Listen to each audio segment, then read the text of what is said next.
सबसे पहले मैं महाविकास आघाड़ी के ठाकरे साहब, पवार साहब और महाराष्ट्र कांग्रेस के नेताओं को बहुत बहुत बधाई और शुक्रिया अदा करना चाहता हूँ इतनी शानदार 2 दिन की मीटिंग ऑर्गेनाइज करने के लिए।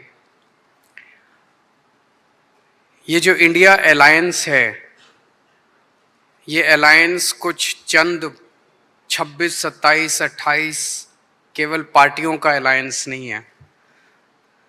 ये इंडिया अलायंस इस देश के 140 करोड़ लोगों का अलायंस है और ये लोग एक साथ आए हैं।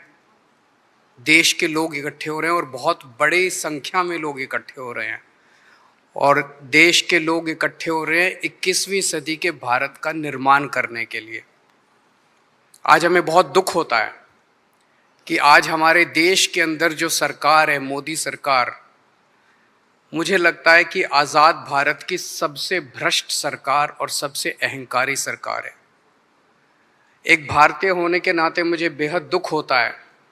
पिछले 3-4 दिन से हम पढ़ रहे हैं कि विदेशों के अखबारों के फ्रंट पेज के ऊपर खबरें छप रही हैं कि हमारी भारत सरकार एक आदमी के लिए काम कर रही है। वो एक आदमी भारत से पैसे निकाल के बाहर विदेश में ले जा रहा है और भारत सरकार, मोदी सरकार, देश के प्रधानमंत्री उनकी मदद कर रहे हैं। बहुत दुख होता है एक भारतीय होने के नाते। विदेशों में तो खबरें छपनी चाहिए कि भारत में ये अच्छा हो गया, भारत में वो, तब देश का नाम आगे बढ़ेगा। देश का नाम ऐसे थोड़ी आगे बढ़ेगा कि पूरी भारत सरकार एक आदमी के काम करने के लिए लगी हुई है। आज हमारे भारत का युवा रोजगार ढूंढ रहा है, पढ़ लिख के बीए करके, बीकॉम करके, बीएससी करके रोजगार ढूंढ रहा है। उसके पास रोजगार नहीं है और वो जब सरकार के पास जाता है तो पता चलता है कि सारी सरकार एक ही आदमी के लिए काम कर रही है। सारी सरकार भ्रष्टाचार में डूबी हुई है। आज हमारे लोगों के घर का खर्चा नहीं चल रहा, लोगों के आमदनी नहीं है, आमदनी उतनी है, खर्चे बढ़ते जा रहे हैं। सरकार के पास जाते हैं, पूरी सरकार एक ही आदमी के लिए काम करने में लगी हुई है। इससे ज्यादा अहंकारी सरकार आज तक कभी नहीं हुई और ये लोग अपने आप को भगवान से भी बड़ा समझने लग गए हैं और जब कोई आदमी अपने आप को भगवान से बड़ा समझने लगता है तो फिर उसका पतन भी जल्दी होता है।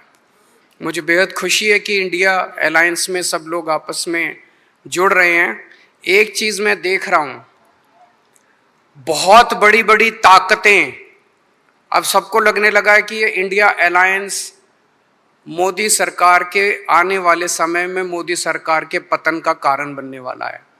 तो बहुत बड़ी बड़ी ताकतें इस इंडिया अलायंस को तोड़ने में लगेंगी, बहुत बड़ी बड़ी ताकतें। पिछले कुछ दिनों से मैं देख रहा हूं जबरदस्ती क्या दिखाया जाएगा, इसकी उसके से लड़ाई हो गई, उसकी उससे लड़ाई हो गई, जबरदस्ती दिखाने की कोशिश की जाएगी, जबरदस्ती दिखाने की कोशिश की जाए।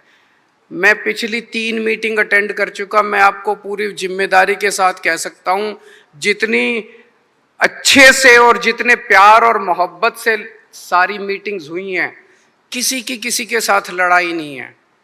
और यहां पे जितने लोग बैठे हैं कोई पद के लिए नहीं आया, सब 140 करोड़ लोगों के इस भारत देश को बचाने के लिए आए हैं, इसको तरक्की के रास्ते पे ले जाने के लिए आए हैं। कोई यहाँ पे पद के लिए नहीं आया है। मुझे बेहद खुशी है। 2 दिन की हमारी मीटिंग बहुत अच्छी रही और सबने आगे बढ़ के आज मीटिंग में जिम्मेदारियां ली हैं। किसी ने सीट शेयरिंग करवाने की जिम्मेदारी ली है, किसी ने मीडिया की जिम्मेदारी ली है, किसी ने सोशल मीडिया की जिम्मेदारी ली है, किसी ने कैंपेन डिज़ाइन करने की जिम्मेदारी ली है।